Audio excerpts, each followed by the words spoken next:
வணக்கம் மக்களே, வாழ்க வளமுடன் நலமுடன். இன்றைய பதிவில் நாம் என்ன சொல்ல வரோன்னா, நம்மளுடைய இன்று ஒரு தகவல் பதிவில் மூலிகை டீ தயாரிப்பது எப்படி.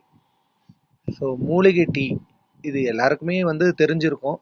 இருந்தாலும் பிகினர்ஸ் இல்லை இது எப்படி பண்ணுறது என்ன இதுன்ற தெரிஞ்சாதவங்களுக்காக இது நான் போகிறேன். எங்கள் வீட்டில் நாங்கள் இப்படி தான் ஃபாலோ பண்ணுறோம். இதில் என்னென்ன தேவையான பொருட்கள் எல்லாமே நான் காமிச்சிருக்கேன், பார்த்தாலே உங்களுக்கு தெரியும். ஸோ இஞ்சி, ஃபஸ்ட்டு இஞ்சி நல்லா தோலை சீவிட்டு நல்லா தட்டிக்குங்க. நல்லா இஞ்சி ஒரு 2 இன்ச்சுக்கு எடுத்துக்கங்க. நீங்கள் எவ்வளோ பேர், இப்போ 4 பேர் 5 பேர் குடிக்கிறோன்னா ஒரு 2 இன்ச்சு அளவுக்கு எடுத்துக்க. 2 இன்ச்சுன்னு நம்ம விரலில் முக்கால் அளவுக்கு 3 கோடு இருக்கும் இல்லைங்களா ஒரு விரலில், அதில் 2 கோடு இருக்கிறது 2 இன்ச்சு. ஸோ ஒரு கோடுக்குள்ளே இருக்கிறது 1 இன்ச்சு, அதாங்க கணக்கு. ஸோ அது 2 இன்ச்சு நல்லா தோல் சீவி நல்லா தட்டிக்குங்க. அதோடு சேர்ந்து எப்பவுமே என்ன பண்ணுங்க, 1 ஸ்பூனு சீரகம், 1 ஸ்பூன் சீரகம் போட்டோம்னா 1/2 ஸ்பூன் சோம்பு போடணும். இதுதான் கணக்கு. சீரகம் தான் நமக்கு முக்கியம். சோம்பு ஒவ்வொருத்தர் பொருள். இஞ்சி நம்ம எல்லாருக்குமே தெரியும், நமக்கு நல்ல ஜீரணத்தன்மையை கொடுக்கும் இஞ்சி.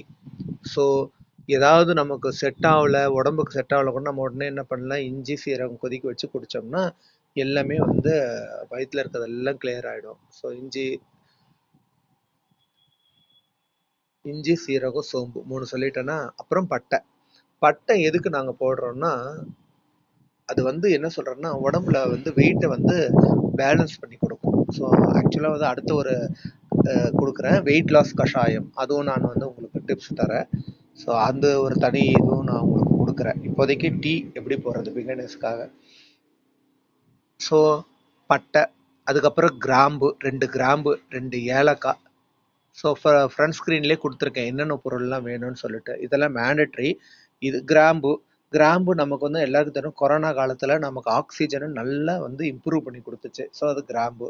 பட்டை, ஏலக்காய் நல்ல நறுமணத்துக்காகவும் போடலாம், ப்ளஸ் நல்ல அதுவும் ஒரு வெயிட் லாஸ் ஐட்டம் தான் ஏலக்காய் கூட. ஸோ எல்லாமே ஒரு அளவாக எடுத்துக்கலாம்.